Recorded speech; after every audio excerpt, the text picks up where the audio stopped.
relationships and community are the key to absolutely everything in life and in business. A community to us is not a subscription. This is something that you're part of, that you need to be in. We started thinking, how can we help as many women founders as possible, but actually do it at scale? We started getting so many messages from our listeners and followers. We were hearing things like, I want to start a business. Can you help us? Or I need help. I need to pivot my business. Can you help us? We thought it was going to be community because everyone was asking for that. We saw the demand. We saw there was more interest. I had never run a community-based business before. I'd run a marketing agency. I became a student first to learn, but we were like learning as we went. I'm like, okay, I know we're going to do this. Don't try to do everything yourself and think that you know everything. Learn from other people because most things have been done before. Anyone in this day and age can start a business. It's never been easier to start a business or start a community as a business. You have to be able to stick it out, keep going, surround yourself with a community, people that are willing to be there and cheer you on every step of the way. Welcome to the making of Stephanie Cartin. Welcome to the show. Alexis, thank you for having me. Excited to chat today. Me too. So let's jump right in. I want you to describe what you were like as a child. What were you interested in? What were you curious about? Yeah, let's start there. So I feel like I am today exactly how I was as a child. So I grew up doing musical theater and cheerleading. If you probably wouldn't have guessed that, huh? I can see it. Yeah, no, I'm joking. It's almost obvious, right? So now I'm like this business cheerleader for so many entrepreneurs, and that's just how I was my entire life growing up. I always wanted to be there for other people, support friends, support the cheerleading squad, and then doing musical theater, performing and being on stage and being in front of people and making people smile. Like that was my favorite thing to do. So I feel like so much of who I am today and how I've evolved in business and as a leader really stems from, I also was a brownie growing up. So I got my first taste of entrepreneurship selling Girl Scout cookies. And I still remember that feeling like in the very beginning being a top seller. And I was like, oh, this is amazing. I absolutely love this. So I was always finding a way, even as a child, to like figure out things that were trending and making businesses from it. So yeah, so much of my childhood definitely shaped who I am today. Was that your first business? Selling? Oh, yeah. Yes. Except, when you sell Girl Scout cookies, you don't actually keep that money that you're selling. You're just learning how to start businesses. But my first real business where I was actually making money, I started ready for this? A Beanie Baby resale business in 7th grade. Oh, that's smart. Yes. So I saw that these things called Beanie Babies were trending and people were spending a lot of money like trying to buy these retired Beanie Babies. So I would call around to all the stores, find out when they were getting deliveries. I would buy up all of these Beanie Babies, borrow allowance money, and then pay back my parents and resell them. So I would put up signs at the grocery store right across the street from my house with those little like tags where there's a phone number you can call. So parents would be calling me, a 7th grader is answering the phone. Do you have XYZ Beanie Baby? They'd come over, write me a check for $35 for the piece bear. And that's how I was able to buy my bunk bed in 7th grade. We love that. That is so creative. And then what happened with the business? Did you eventually close it and start something else? Or have you always kind of been a serial entrepreneur? Yeah. So I think I remember going around the neighborhood selling lots of friendship bracelets. And then when Pogs became a thing, do you remember Pogs? I don't remember Pogs. So there was something called Pogs. I'm a little bit older than you, so I think they were only trending for a couple of years. And that's the thing with a lot of these businesses when you're a child, like they're only popular for a few years, and then no one cares about them anymore. So you gotta get in while it's hot and get in on that market. So yeah, I was selling Pogs, and then that was all really like in middle school, and then in high school, I was very focused on cheerleading and performing and wasn't really starting any businesses then. But those were my side businesses as a middle schooler. Oh, I love hearing those stories because so much of the origin story for so many entrepreneurs and builders starts with how they learn to play and their relationship with creativity and curiosity. So I'm curious where, or maybe from who, did you learn to nurture that creativity and curiosity instead of, if maybe you quit something or you failed, not letting that weigh so much and you just kept going? Yeah. You know, there really wasn't anyone in my life that was like my inspiration of like, I'm learning from this person and want to be like this person. It really was just this innate thing in me of just who I am, Mm. that I'm just the type of person, and I have always been, to just see something, want to figure something out and figure out like how to create something from it or how to make a business from it. Because to me, like that was fun. That was really interesting. And it wasn't that, again, like anyone was like inspiring me in my life to do that. It was just who I have always been. And several years ago, my business partner, Courtney, and I, we were working with someone actually on figuring out like our story and our founder story, and building our brands, and our personal brands has always been something that's been really important to us as we've grown our businesses. So we were working with someone and they were asking questions like this. They're like, what were you like as a child? And like, tell me the story. And it was when I started telling like this type of story that I realized, I was like, I have always been about figuring out like what's trending, how do I share this information with people. So when Facebook first started, when I was a sophomore in college, and I remember thinking, and was only available to college students back then, and I remember thinking, I'm like, this is going to change everything I'm learning about in college with sales and marketing and hospitality. But I wasn't exactly quite sure how back then when it first started, but I just knew, like, Mhm. I've always just had this foresight and insight to know, like, okay, this is going to be trending and this is how you have to do something, and you've got to get on it early. What a gift. What an innate gift too, to like continue to nurture in yourself and see that as okay, jumping forward, you graduate from Cornell, you start your corporate career in hospitality, Yes. sales, working for companies like Marriott and Hilton. What first attracted you to hospitality? So this is a good one. This all goes back to my childhood. So we were on a family vacation, and it all goes back to middle school too. We were on a family vacation. I was in middle school, and it was raining the entire vacation. We were in Hilton Head, South Carolina, and we were driving down the road, and we saw a sign at the time. It said Disney Vacation Club, and Mm. like, come on in and learn about it. And we had nothing to do because it was pouring rain in Hilton Head. So we go in with my family to learn about this Disney Vacation Club. And the salesperson takes us on this tour to explain the whole process of what vacation ownership is. And I'm listening very intently. And at the end of the presentation, I turned to my parents and I said, Mom, Dad, we vacation, we spend money. This makes more sense. We need to own this. So my parents ended up buying this Disney Vacation Club ownership program. And of course, I wanted to be able to go to Disney all the time. Of course, this location was in Hilton Head, but they have properties all over Orlando, Hawaii, and other places as well. So we get this vacation ownership program. Now I grow up getting to travel and go to nice places that my family, there's no way we would have been able to afford to go to all these places if we didn't have this vacation ownership program.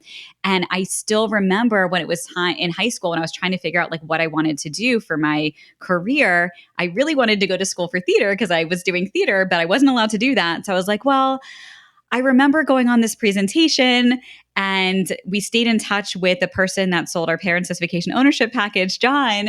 And I was like, maybe I want to do that type of job. I love traveling. I love being able to talk to people. Maybe I want to work, in vacation ownership. So I reached out to John. This is now like 6 years later. I'm 18 years old. And I'm like, I want to do what you do. Where should I go to school?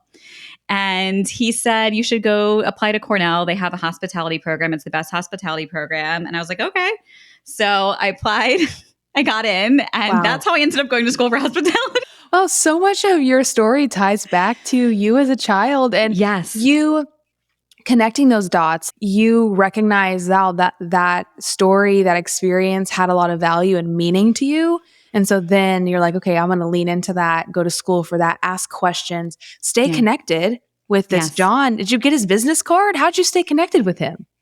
So because we bought this vacation ownership package, like, you have the information of the salesperson Okay.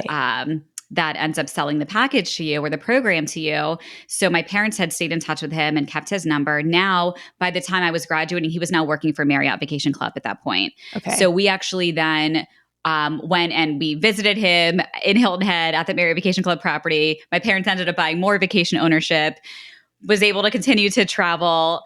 And then I built this really great relationship with John. So he told me to apply to Cornell. I got in. I then interned for Marriott Vacation Club while I was in college. And then I worked for Marriott Vacation Club right out of college. And now Marriott Vacation Club is a partner of Entreprenista, all because, like you said, building relationships, staying in touch with people, and relationships and community are like the key to absolutely everything in life and in business. Mm-hmm. I couldn't agree more. How full circle for you too, that was your first job out of college and now you're partnering with them for your own personal brand. That's amazing. So Yeah. what was the journey then from, it sounds like you were heads down in corporate sales marketing, working in hospitality. In 2011, you and your business partner, Courtney, start Socialfly. Yes. What was the genesis of that business idea and then deciding to go full time with it? Yeah. So Courtney and I met through a mutual friend who is also an entrepreneur. Her name is Susie. And we became fast friends, Courtney and I. We were both in our early and mid 20s. And I had initially tried starting a social media agency actually with a different business partner that she ended up deciding to do other things and it didn't work out with her, which was totally fine. But I still knew that I really wanted to build this business. And when Courtney and I became friends, I was like, I think Courtney and I could probably do this together. And we pretty quickly realized that we got very lucky that we both have completely opposite skill sets, but we both had this passion for social media and being able to help business owners. So while I was working in the corporate world for major hospitality companies, I had a lot of friends who were starting businesses and they were reaching out to me asking for help with sales and marketing strategies because of my background in sales and marketing and hospitality. And I was always just an active early user on all of these social platforms. And I started sharing with everyone, you have to start using social media. This is going to be the way of the future. If you want to connect with your customers, you want to build relationships with them, and you want to get your brand out there, like you need a strategy here.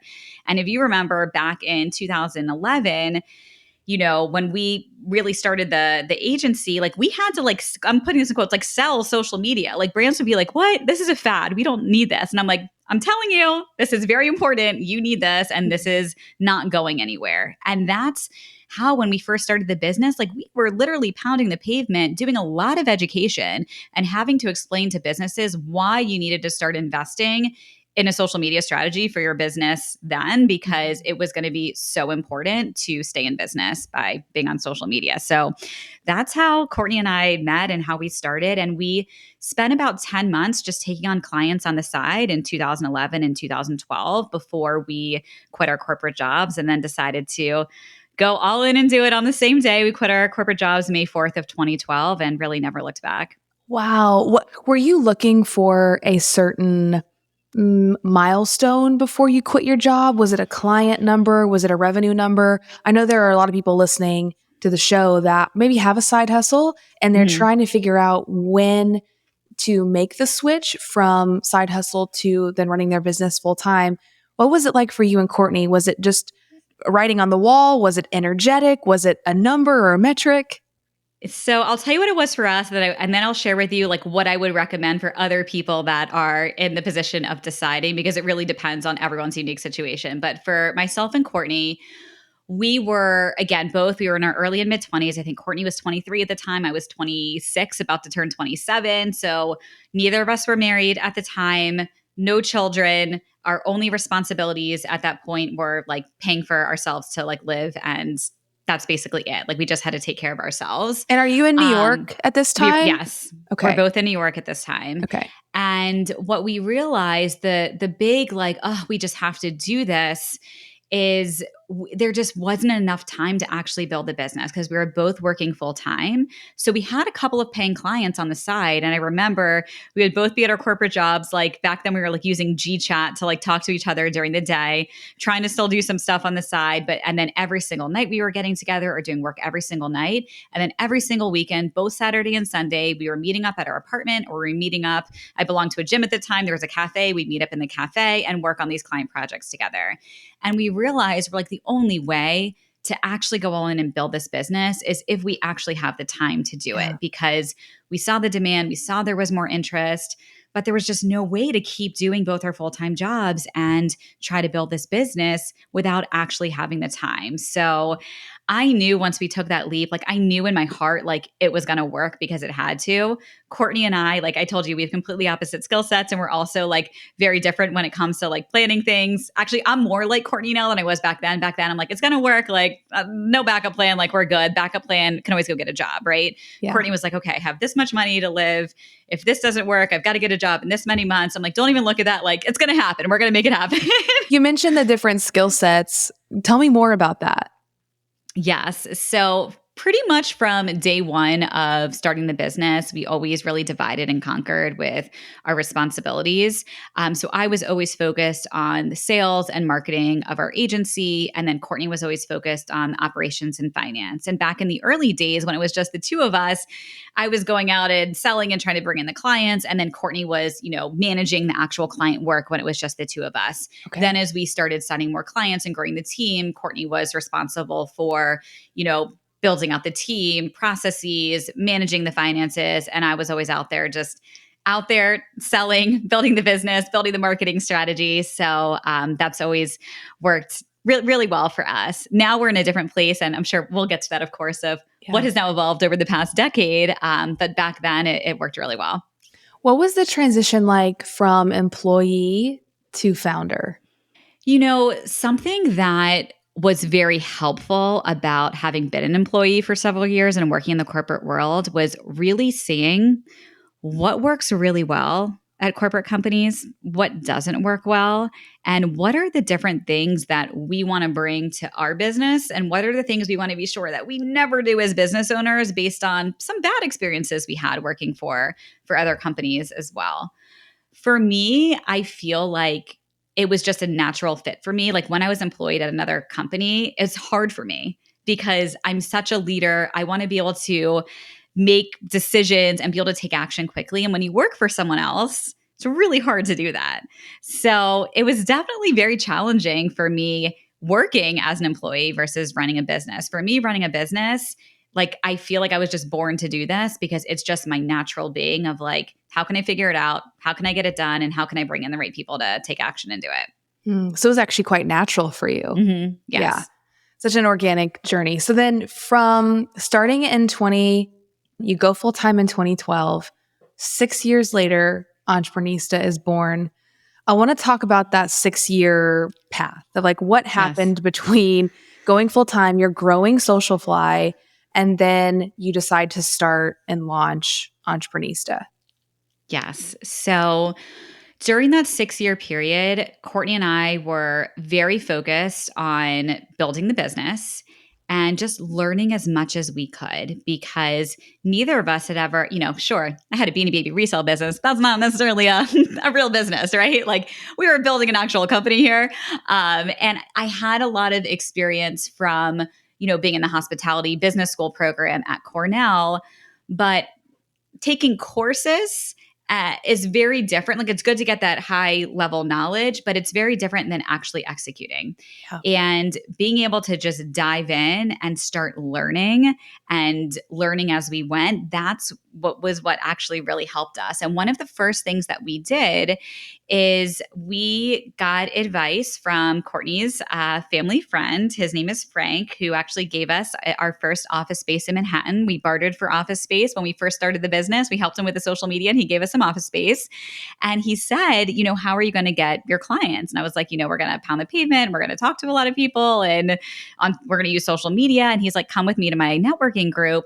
This is how I've been able to build my business. So we go into that first meeting of this networking organization and my eyes just like lit up and I'm like, oh my gosh, like these are my people. Everyone here was like me. They all wanted to build, to help each other, to make connections. And it was like all the things that I just love to do naturally. Now I'm in a group of 45 other people that love to do this as well. So in the early days of building Socialfly, we joined networking groups and organizations, and I learned so much about just the power of community and connection and supporting each other.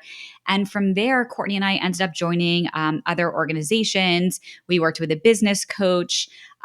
We we did all the things, right? And that's what helped us grow our business because we invested in ourselves, Mhm. we invested in our business. And so many times I hear from founders who are like, oh, I don't have money to do that. And I'm like, you don't have money not to do it because you need to invest in yourself and take that leap. And we did it. We didn't have any money. Like we were like, we need to put that on our credit card and then help us take us to the next level. And we were always doing that. Mm. So that's how we were able to grow quickly over those first 6 years. Okay, was that your first experience with community in business then? It was joining that first networking group was my first experience and it was amazing. So is that what originally led to Entreprenista? Where did that vision come from for starting that second company? Yeah, so Entreprenista actually started really organically as our podcast. So, because of the quick growth and success of Socialfly over those first few years, so many women founders were reaching out to myself and Courtney all the time, wanting to go out to coffee and pick our brain and just wanting to hear how we were able to do what we did. And, Courtney and myself, we are the type of people we like to literally help absolutely everyone. But we started to realize it was physically impossible to go out to coffee all day, every day, and actually run our agency business. So we started thinking, how can we help as many women founders as possible, but actually do it at scale? So our first idea and solve for this problem that we saw was, oh, why don't we start a podcast so we can share all of these incredible stories of other women founders that are building businesses, not just our own. That way, when someone reaches out and says, oh, I'm looking to start a fashion company, we can say, oh, go listen to this episode with Michelle Cordero Grant, hear how she grew, built, and sold Lively, and you can learn so much from her. So that was the reason why we started Entreprenista, to really solve that problem and create awesome content that we could share and give women founders a platform to be able to share their story. So we launched Entreprenista at the end of 2018. It was November of 2018. And back then in 2018, sure, there was a lot of podcasts at that time, but there were not a lot of podcasters in the women's entrepreneurship space back then. Yeah. And we were one of those first few, voices out there that were giving women entrepreneurs a platform to really be able to share their story. And as true marketers and social media marketers, when we went to launch our podcast, we put together a whole marketing campaign and strategy to launch our podcast. So very quickly, we developed a following for our podcast Entreprenista, and then we organically set up an Instagram account for the podcast and started growing that Instagram account. So the first year and a half, November of 2018 until the beginning of 2020, Entreprenista really was our podcast. That was it, and our Instagram account. And it wasn't until the pandemic in 2020, the beginning of 2020, when we started getting so many messages from our listeners and followers. We were hearing things, Alexis, like, I lost my job during the pandemic. I want to start a business. Can you help us? Or I need help. I need to pivot my business. Can you help us? And here Courtney and I are in the middle of the pandemic. We're dealing with our own, pandemic challenges too as business owners. And all of these women are reaching out to us. And we were like, we have to help everyone. And now's the time to do it because everyone needs our help. Everyone is stuck at home. We can't even go out and, network in person with other people. So something that we did very early on in the pandemic was, because we had spent, 6-7 years at that point cultivating and building this incredible network and community of business owners just through what we were naturally doing through networking and building relationships in New York City, we had a whole group of other agency owners that were like our thought partners that we had always worked with and referred business to. And I got everyone together and I said, hey, let's meet once a week on Zoom and talk about how we're managing everything during the pandemic. So then with Entreprenista, I'm like, we need to do this for all of these women, like all of our Instagram followers, everyone who's listening, everyone who's reaching out. We need to bring everyone together. And now's the time to do it because everyone needs help. So Courtney and I decided during the pandemic, all right, let's divide and conquer. And Courtney, you'll stay focused on growing and scaling. And we ultimately just sold Socialfly a few months ago. And I'll focus on building everything out with Entreprenista to be what it is today, which is now our membership community, the Entreprenista League, and a full media company to support women founders. So that's how it started. It's amazing to see too how it started support and vision led and not necessarily this is something that's going to earn us revenue. And I don't think there's one right way or a wrong way, but you were so focused on Socialfly and then your ethos was serving and helping and building a community of women around you with the podcast, that the community aspect actually was very organic and not something that was like, we have to do this. It's got to work. We're going to monetize it in this way. So in those early days, when you were making those decisions to transition it into something that, you're meeting weekly, there's more like, let's say, programming around it. How did you decide what your marketing and sales model would be for it? Because you were running Socialfly, you're very busy, you're growing a team, you're taking care of clients. How did you decide how to monetize it in the very beginning? And I know that this has evolved over time, but let's focus on those first couple months of monetization. Yes. So in the very beginning, just going back, those first 2 years, there really wasn't any monetization in terms of building a community yet. The only monetization was we were doing some podcast ads. So we worked with someone who was selling podcast ads and wanted to reach an audience of women founders. So we did some podcast advertising, but that was really it. Again, we didn't initially create Entreprenista to really be a revenue generating engine. Like we were doing this on the side to help, to share content, to give back. When we made a decision that we were going to build Entreprenista into an actual business, so Courtney and I'll take you back to the middle of 2020. Courtney and I really worked with our business coach to make a plan for how we would actually do this and make this happen. Because at that time, we were both working remotely. We're in the middle, where everyone's in the middle of the pandemic. We now both moved down to Florida from New York City. So we're all working remotely. Now our team's working remotely. And I was still responsible for all of our business development and marketing in the agency. But because over the years, I had trained a whole team under me and a management team that was like trained and ready to go, we decided that I could actually step away from Socialfly to just focus on Entreprenista, and Courtney would stay focused on Socialfly. So we then separated out the Entreprenista and Socialfly as two separate entities. So now in those early or like later months of 2020, I had the time now to really focus on how do we create an actual business plan for what Entreprenista can be. And we knew that we thought it was going to be community because everyone was asking for that. And we knew that, brands were interested in reaching our audience of women founders. So we were like, how can we bring all of this together? So when we first launched the community, the first thing that we did was really just put out, content out there to make sure people were definitely interested in joining. Like people said they wanted it, but a lot of people say they want a lot of things, but are you actually going to join and pay for something when it launches? Yeah. Is what you actually really have to find out, because at the end of the day, we all want a lot of different things, but are you willing to pay for the things that you say you want? So I had never run a community-based business before. I'd run a marketing agency. So I worked with another coach who specializes in online business and sales strategies, marketing funnels. And I joined that program to learn as much as possible, because I know how to build social media strategies, but I hadn't been in this online space learning how to build a community as a business.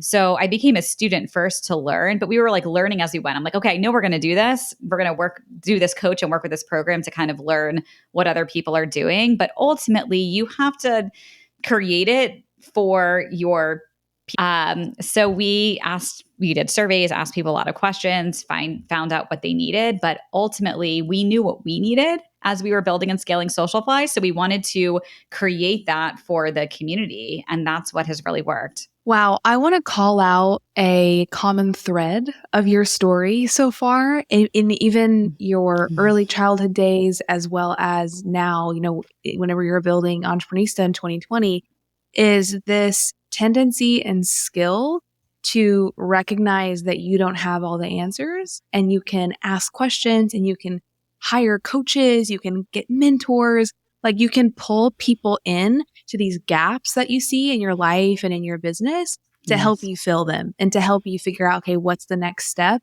And I think that is so valuable. And I just want to call that out, because I think that is something that as an entrepreneur, our ego can really keep us from getting the best information or the best strategy or the best advice, because we feel this need that we need to know it all and we need to have it all figured out. What has that like ego journey been like for you, where you're like, you're managing what you know, you're managing your expertise, but then you're also recognizing like, here are the gaps that I need people to fill. Yes. So, one, I will say I never want to be the smartest person in the room. I always want to be learning from other people because that's how we all are able to grow, right? If I'm the smartest person in the room, that's when it's a problem. I am really, really great at a few specific things, and I am not great at 100 other things. But I know to run a business, I need all of these things done.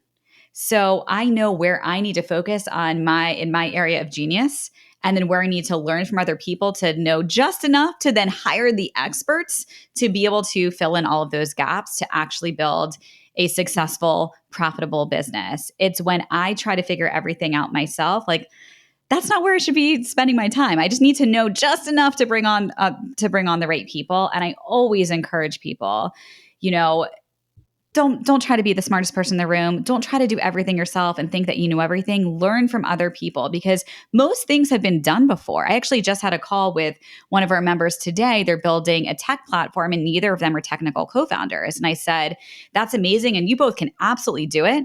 But I need you to go talk to these three people who have done it before. And actually, I know they've made a lot of mistakes because they've shared them. I want you to go talk to them and learn the mistakes that they made so you don't have to make them, and then to get you on your path a lot faster, because that's how we can all learn.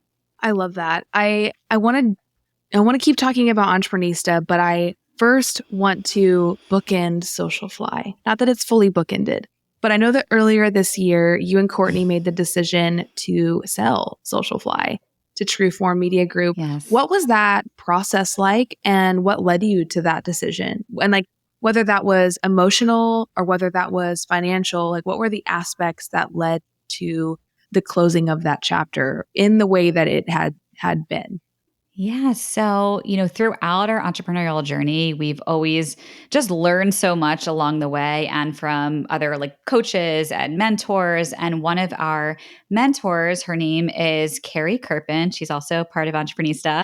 She owned a social media agency called Likeable Media. She was one of the early social media agency owners and one of the early women in the space, just like we were. And we ended up meeting with her. She took us under her wing and mentored us along the way. And one of the things that she told us to do the first day we met with her in her office, she said, you need to read this book. It's called Built to Sell. Now, when Courtney and I first started Socialfly, we never had selling our business in mind because we didn't even know anything about that, right? We were so green starting our business. We didn't even know that was a thing. And she tells us to read this book. And really what we were exposed to from that first meeting with her and from reading that book is whether or not you're going to build a business to ultimately sell, you actually always want to be building a sellable, scalable business because one, you never know what could ultimately happen in your life where you might need to transition your business, or maybe you want to sell your business to your employees, but you always want to be building a profitable, sellable business. And that was the big takeaway that we learned from reading that book. And then because we were growing so quickly with Socialfly, early on, within like, I think 3 or 4 years into running the business, we started getting emails from M&A firms, from other agencies that were reaching out saying they were interested in having conversations with us about acquiring Socialfly. And back then, again, we were, so young and green in this journey. And we're like, we're not ready to sell the business. Like we're still, building this. We're trying to get to X number of dollars in revenue. Like it just wasn't the right time yet. But we started having some of those conversations only a few years in to learn because we wanted to understand everything. So then we would know what our options could be in the future, because maybe it could make sense for us to sell our business one day. So yeah, just a few years into business, we then had that in our mind, like, okay, ultimately it could make sense for us to sell the business one day. It's really just going to depend on, what everything looks like. What is the state of the business at that point? What is the revenue? What is the opportunity? What is the future opportunity? Do we have other options if we sell the business? And then after, of course, having started Entreprenista, now we'd built this other business essentially on the side, having started Socialfly. So we had something else. So Courtney is still is still working for Trueform, the company that acquired Socialfly, and they're absolutely amazing. And we also wanted to be able to give more opportunity to our Socialfly team. So by partnering with an agency like Trueform that has other capabilities that we didn't have, they do a lot of out-of-home media buying and other things that we didn't have the expertise in the team to do. Now we were able to offer so much more to our clients and also to our team as well. So it's been awesome.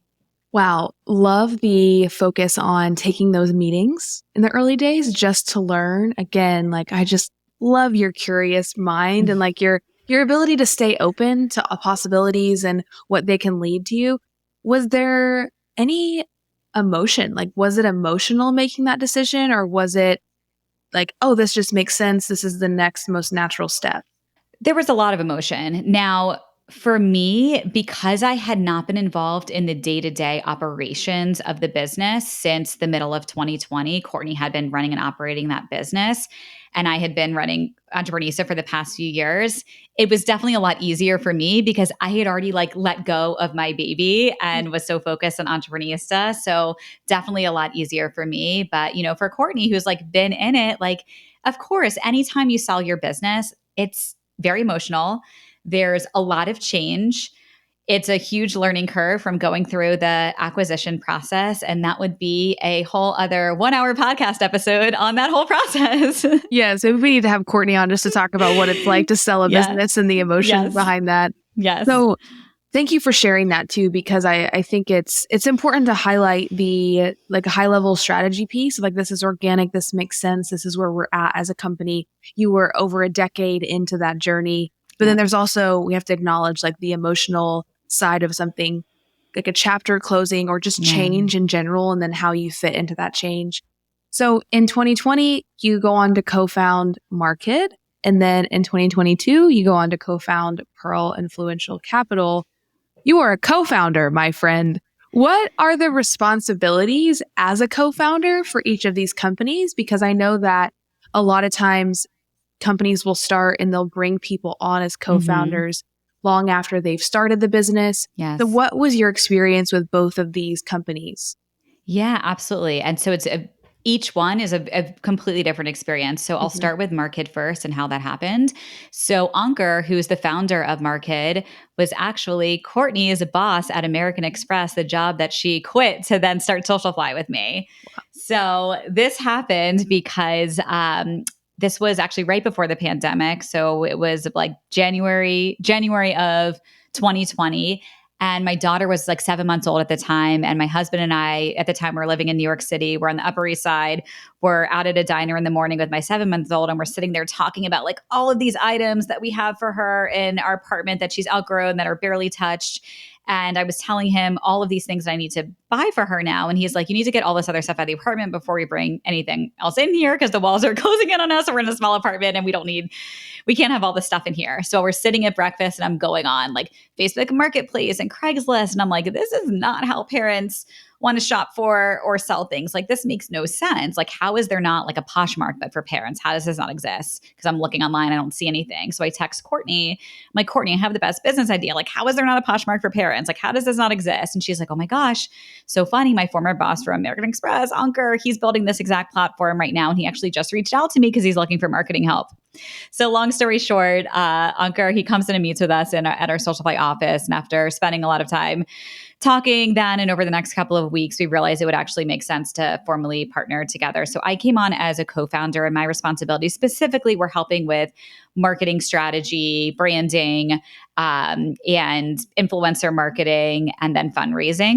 So that has been quite a learning curve and journey and experience, because I had never raised any capital for a business before. And then the pandemic happened right when everything started. So it's been, when you're a co-founder, on the side, meaning my full time was not dedicated to Market. My full time was dedicated to Entrepreneurista. I only had a certain number of hours a week to be able to dedicate.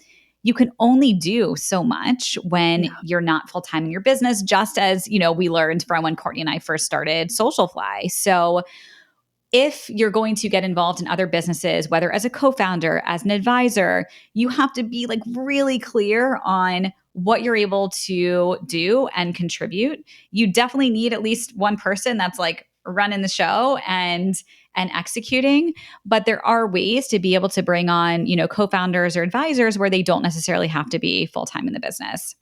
And does that then influence equity and obviously like shares and all of that as well? Definitely. Yes. Okay. Very interesting. So I want to talk really quickly about angel investing. So what do you look for when you're looking to invest? And what would you recommend for someone who is interested in starting to get into angel investing? Because you are now an angel investor in 10 plus companies. Yes. So I know that you know a little bit about this. Yes. Okay. So I'll answer the second question first. The first thing, if you are interested in investing, is education and learning as much as possible and talking to other people. So it's the theme of this conversation, right? Learn as much as you can, but then at some point you do have to like dive in just to learn. So I'll tell you how I actually got into angel investing. It all goes back to network and community, right? So Courtney and I, of course, we built this really great network of other agency owners in New York City over the years. And one of the brothers of one of the agencies ended up leaving that agency, and he started angel investing like as his business. Like he essentially became a professional angel investor.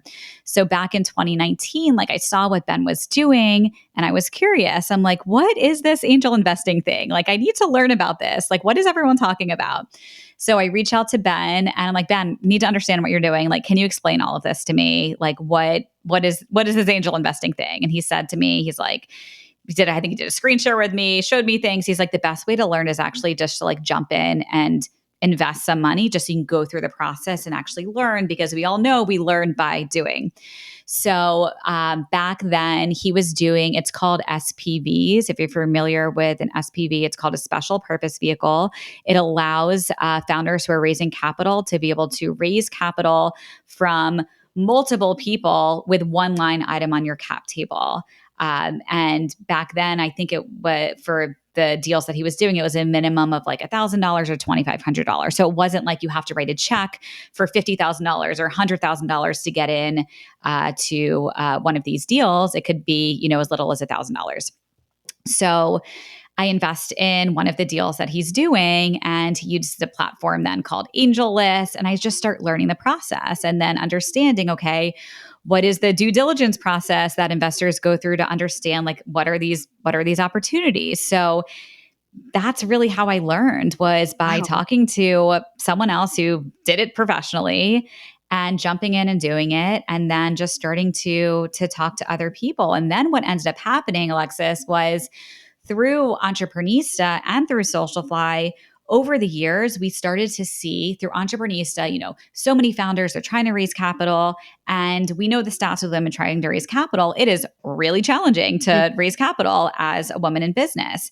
And then at Socialfly, we would be doing so many influencer campaigns where we're paying these influencers, $500, $5,000, $50,000 to be creating content and posting for these brands. They're helping these brands explode from this content, but now they have no equity to show for it. They have no interest in the business. So we started thinking, myself, Courtney, also Ingrid, who's part of our Entrepreneurista community, who runs a community, and then Alyssa Arnold, who's actually a business owner and also angel investor. We all got together and we started brainstorming. We were like, what if we can bring together not just influencers, but influential people who like products and services from women, and also bring our founders together and kind of like flip this whole investing thing on its head, where we have influencers and influential investors as angel investors. Because now if you invest money into a company, you're going to want to post and share about it. So it's going to help the founder spend less money on marketing, because everyone's in line and wants that success. So we started an angel investing syndicate, essentially called Pearl Influential Capital, which we were actually just acquired by Cherub, the angel investing platform, because so that just happened about 2 weeks ago. Oh my gosh. Congratulations. One, such a brilliant idea. And two, congratulations on the acquisition. That's incredible. Thank you. Yes. So, when you just have an idea and try to test things and run with it, and you connect with other people, you ask questions, awesome things can happen. Yeah, I am learning that through and throughout all of your experiences, and just the dots that are connected throughout your life. even Courtney staying in touch with her old boss. A lot of times we don't do that. We don't stay in touch with people, after we leave a company. And then that turned around and, Ben was able to talk to you, or no, Ankur was able to lead to the market co-founder partnership. So, wow. Okay. I want to jump into Entreprenista, into a little bit of the weeds with you. So what specific growth strategies in 2020, 2021, you're starting to figure out, okay, the business strategy, how you want to grow it into a business. What were some of the growth strategies that you use in those early days to get members to actually pay and say, okay, I'm going to engage, I want to invest, I want to be a part of this community? Yeah. So in the early days when we were first launching, we did like a founding member special to join the community. The good news back then was, we started the community because there was actually a need for it. So we knew people wanted to join and sign up right away because everyone was reaching out and asking for it. It was in the middle of the pandemic. So we started collecting emails early on, like we're going to be launching soon. So then when we actually launched the community, we had this founding member special rate, and there was a certain amount of time to be able to take advantage of it. And something that we've learned is building urgency and like time-based requirements for people to actually join and take action are really what perform the best, which was very hard for me because I'm the type of person, I'm like, I just want everyone to join whenever it's the right time for them, and people will do it. And the truth is, like, people don't. Like, people only make decisions and take action when you have to and when there's urgency.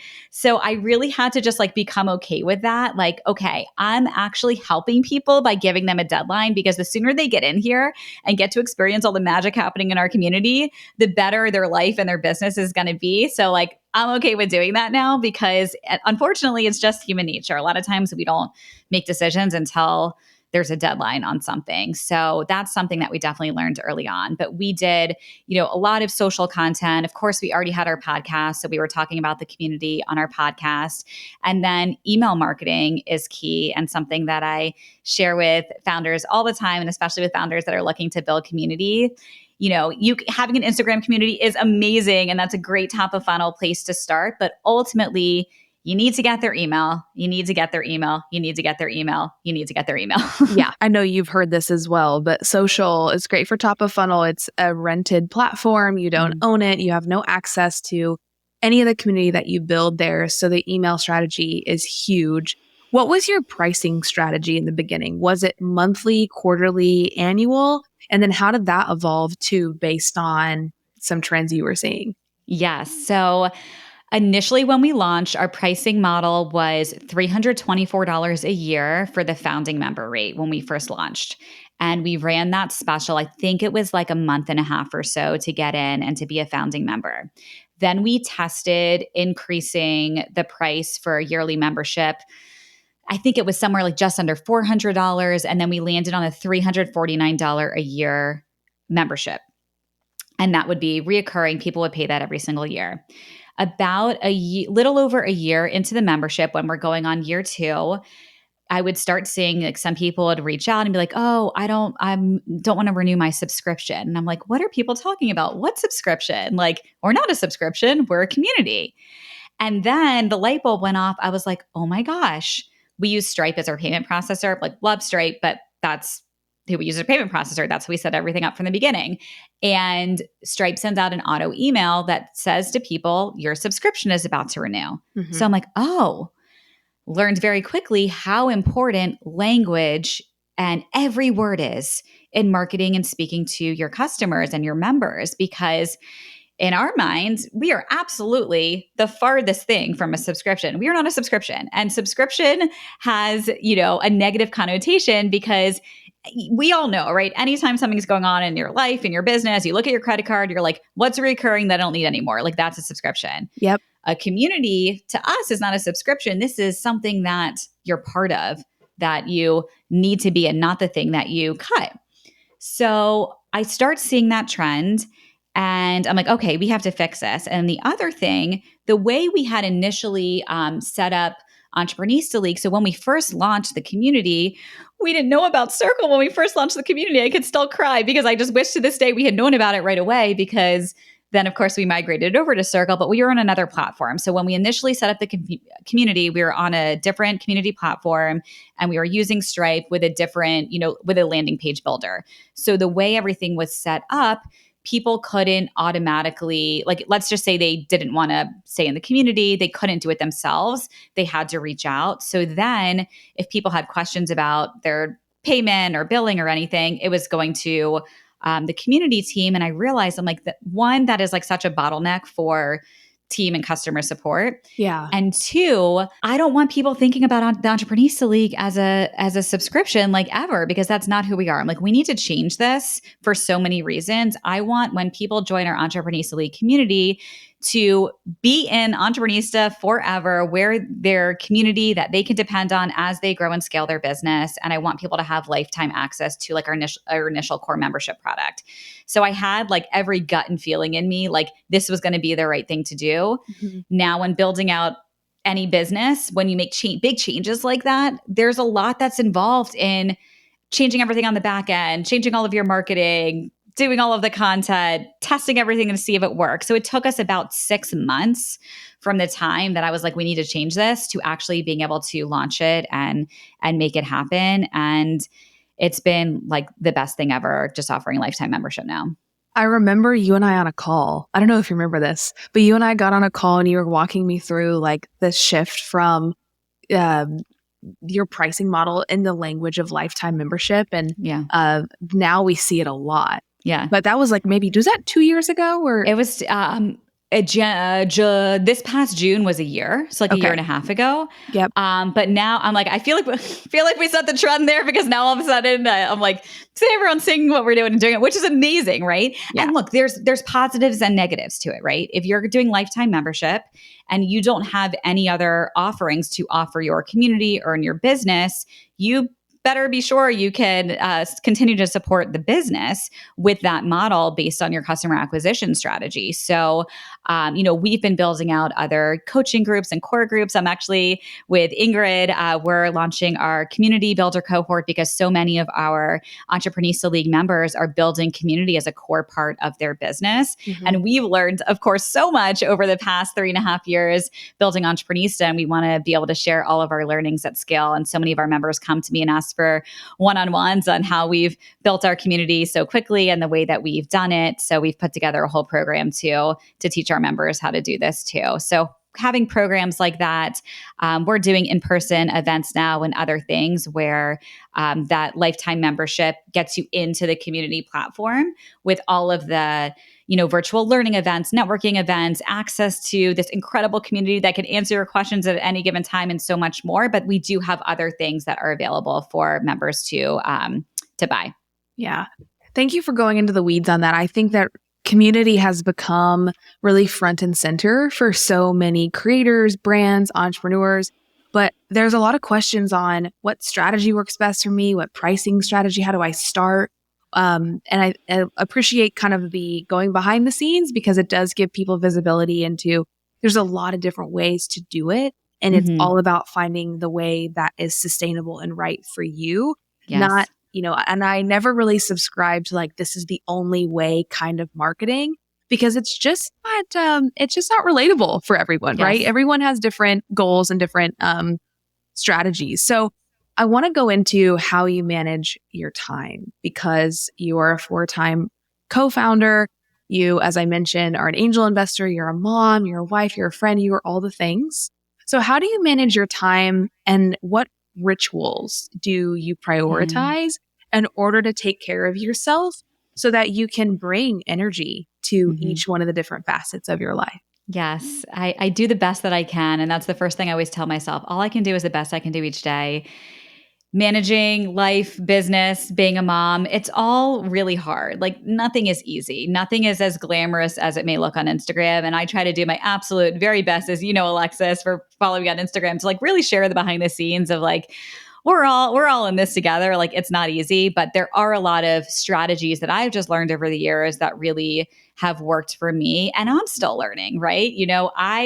I'm in other groups too, aside from Entrepreneurista, to learn other things as well, right? So just never stopping learning to figure out how to manage all of this better, because I'll tell you, Alexis, organization and management, that is not my strength at all. So I've had to really learn the different tools to try to help, because I want to do absolutely everything and there's just not enough hours in the day. But here's what I do. I time block everything, like literally absolutely everything. My calendar is blocked from morning until night with things that I have to do in the business and things that I have to do personally. So for example, to take care of myself, if I don't put the things that I need to do in my calendar to take care of myself, it doesn't happen. Like literally take vitamins, make sure I'm eating my breakfast, going to work out, like it has to go in the calendar. Otherwise, if you think for me, if I think I'm going to remember something, I don't. Like it all has to be written down, because there's so much that is going through my brain every single day. So I write everything out. And then the other thing is just making a list of priorities, like what's important to me? What do I want to accomplish? And then what are all of the things that I have to do to accomplish said thing? And then I put it all in the calendar. Like that is the only way. And the things that I say I'm going to do that I don't put in the calendar, like they will never happen. They won't. Yes. No, so it's like you're starting again, kind of a broad, like what's your vision? What are big things you want to accomplish? What your values are, what's important, and then funneling them down to, literally a task on your calendar. Yeah. And then I find all the things that I'm not great at and find other people to execute them and things to delegate. So, of course, with a lot of things that we run on our team, I mean, I have a team of now with Entrepreneurista, we have 8 full-time employees, and then we have 8 contractors and freelancers at Entrepreneurista. So it's not just me running all of this. Like we've hired and built out the most incredible, we have the best team ever at Entrepreneurista. So I'm able to focus on the things that I'm really great at and can help move the needle for the business. And our team is able to do other things. The other thing from a time management standpoint is I now have someone helping me with my emails, because as you can imagine, being involved in lots of different things, I get so many emails every single day with all sorts of things that you can imagine. And because I'm on calls and in meetings, if I didn't have someone helping me manage that inbox, my whole job would literally be just responding to emails all day, every day. And that's not a good use of my time. Yeah. So I have someone that helps me with that now. And that's been a game changer.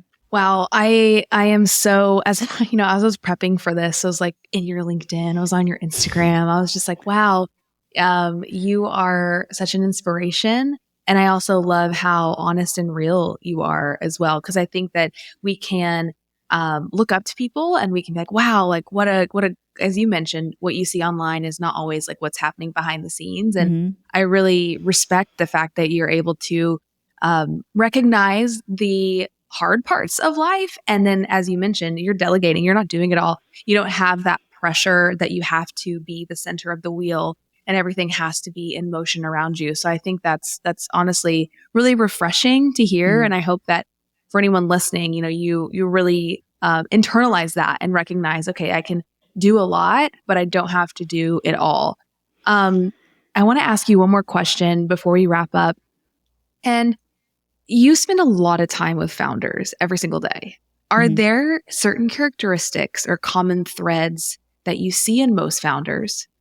And for someone who's wanting to start something, what advice would you give them to nurture those common characteristics that you see in founders?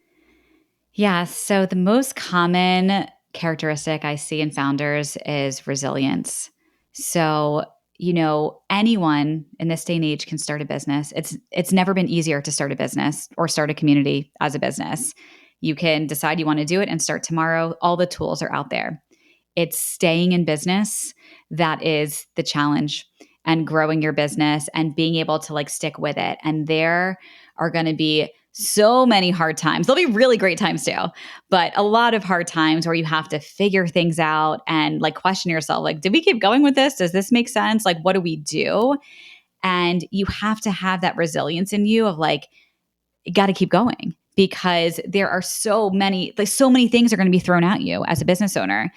You have to be able to stick it out, keep going, surround yourself with a community, people that are willing to be there and cheer you on every step of the way. And the successful founders I see, have that in them, and they're willing to reach out and ask for help and figure things out, because nothing's easy, right? Everything does take a lot of work, but you need to really have that like grit and resilience in you to keep going, because it's not all going to be sunshine and rainbows. Again, there'll be a lot of sunshine and rainbows. There'll be really good times too. I don't want to like discourage anyone. Like running a business is the best thing ever, but you've got to be able to get through those hard times. Yeah. And if you're thinking of starting a business, like you have to be certain that like you're willing to like do whatever it takes to make it happen. It's grit. It's like really digging in. I love the resilience piece. Thank you for that advice. Stephanie, thank you for time blocking this interview in. Yes. I so appreciate you. And just every interaction I get to have with you and the team at Entreprenista is always a gift. So thank you so much. Where can people follow you, learn more about Entreprenista, Entreprenista League? Give us all the links and I'll make sure that they're in the show notes. Oh my gosh, amazing. So you can join our Entreprenista League community. Head over to entreprenista.com/join and follow Entreprenista on Instagram at Entreprenista, so an S at the end. And I'm on Instagram personally at Steph Jill Cartin, Cartin. And I'm also on LinkedIn as well. I love LinkedIn. Definitely reach out and connect with me there as well. And again, for anyone who is thinking about starting a business, you're currently in business, and you're looking for just a supportive community of other women founders to be there for you and have access to everything that Courtney and I have needed over the years, we've put it all together in one platform in the Entreprenista League, and would love to have anyone join who is interested in that community and support. Amazing. Thank you so much. I will have all of that linked in the show notes for you if you're interested. And then Stephanie, thank you for all of the energy, blood, sweat, and tears, late nights, all-nighters that you've put into building the businesses that you have, the impact that you've had on women, on female founders, giving them a safe, loving, grit-focused environment where they're able to lean into their ideas and have a community of women around them to support them is truly everything, especially today. So thank you so much for the work that you've put in the world. It's truly such a gift. Thank you, Alexis. And thank you for working for the best community platform company, because we would not have our amazing Entreprenista League community without Circle. We are obsessed. So thank you. Hey there, it's your host, Alexis Teichmiller. Can we all agree that Stephanie's story and energy for making things happen is incredibly inspiring, right? Okay, now you're about to hear from a real member of Entreprenista League. But before I share that, this is your friendly reminder to leave a review of the show or comment down below if you're watching on YouTube. We love to hear what you're thinking of the show. Okay, so we've interviewed a real person from Stephanie's community, Jess Milanes. She is the founder of Smart Podcast Solutions, a podcast agency helping mission-driven entrepreneurs grow their visibility and attract the right people. Jess shares how working with Stephanie and being in a community of like-minded women has grown her business to the next level. All right, let's hear from Jess. Hello, I am here with Jess Milanes. Thank you so much for your time. Welcome to the making of Stephanie Cartin. Oh, well, thank you for having me here, Alexis. I am so excited to share the impact that Stephanie has had on me and just my life and my business. Absolutely. So I want to know, take me back to the moment that you first discovered her and how you began building a mentorship friendship with her. Stephanie and I met in a bit of a unconventional yet conventional way for online business owners.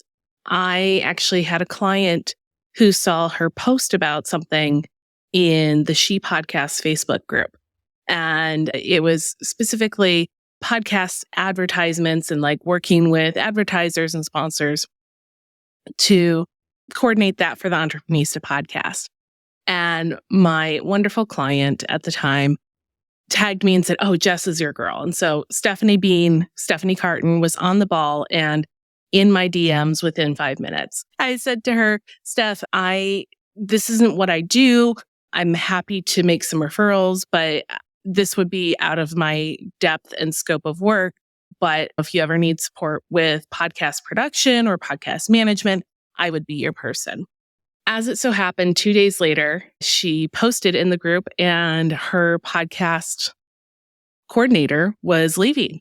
And so she needed support. And of course, commented on She Podcasts and said, "Hey, that's what I do." And then I referred back to our DM and I said, "Hey, Steph, I don't know if you remember me, but you guys are looking for a podcast coordinator, and this is exactly what I do. So I would love to jump on a call. Again, Stephanie being Stephanie, we talked that day. We had so much in common. She struggled with infertility. I struggled with infertility. She had early ruptures of her water, basically, when she was pregnant, and so did I. And so we just had this very deep bond from the first phone conversation. And then I was hired on as part of the Entrepreneurista podcast team. And then she just brought me into her world of people that she knows, she loves. And then I really worked hard to make a name for myself in the Entrepreneurista community. That's such a beautiful connection. You were able to go deeper immediately and like form that bond with each other. And that's a huge part of building community too, is feeling a sense of connection and a sense of relatability, of meeting people that have experienced something that you've experienced. She is an ultimate connector. I'm curious, you joined the Entrepreneurista team on the podcast. How did that then shift for your personal business? I was able to sit in on interviews with Stephanie and the amazing powerhouse women that she was interviewing. And it just gave me a level of confidence to understand truly like the path that these women have taken from their humble beginnings to their big beginnings. And I was able to connect and have conversations with them.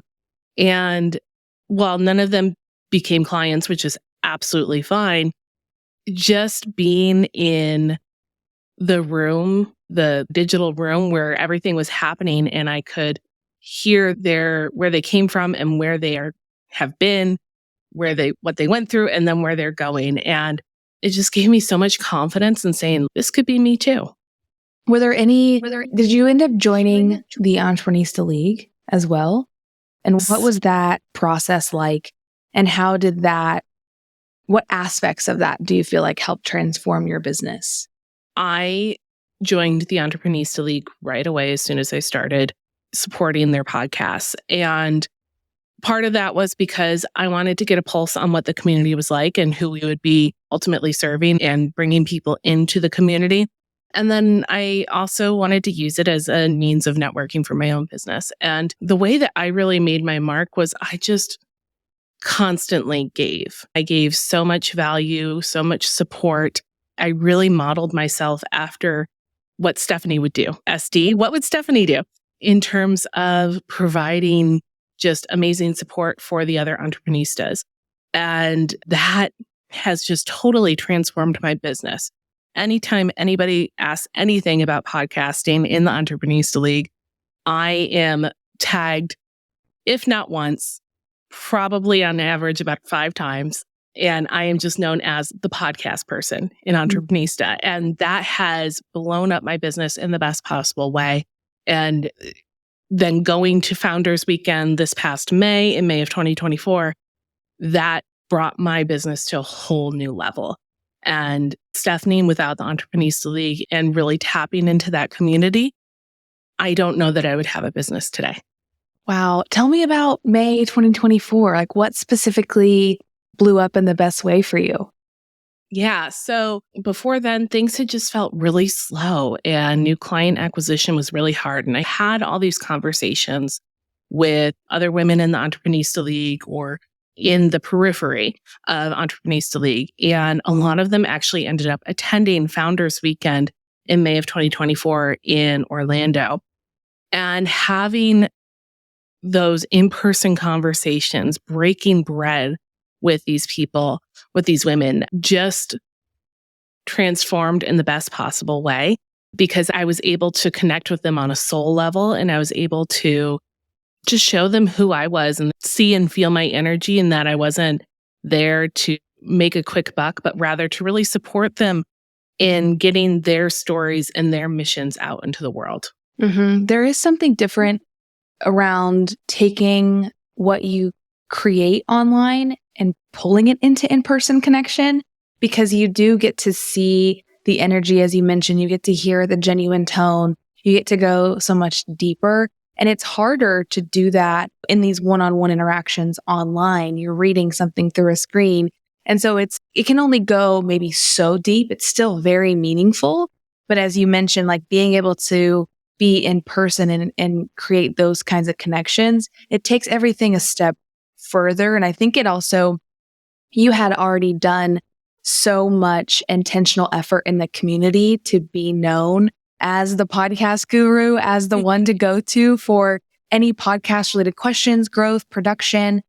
But then when someone makes that like brain click of seeing you in person, getting to know your personality, it almost like it connects the expertise with the humanness. And it's okay, Yes. yeah, I want to work with her.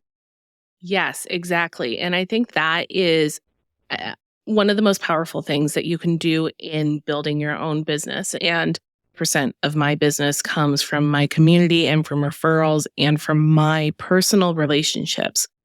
And so I think that there is an importance to crafting your conversations with people to actually show that you're human and to show that you're not just there to make money and move on. You are there to support them. You are there to build a relationship with them. And all of my clients that I have had since I opened my doors in May of 2022, I would still sit down with them and have a meal with them. And because I believe in being friends first.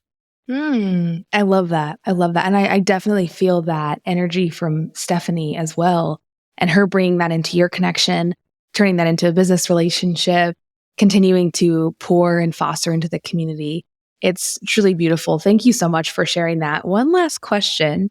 If you could say one thing to Stephanie and the impact that she's had on your life and business, what would it be? Simply thank you. Yeah, I love that. Thank you so much, Jess. Thank you, Alexis.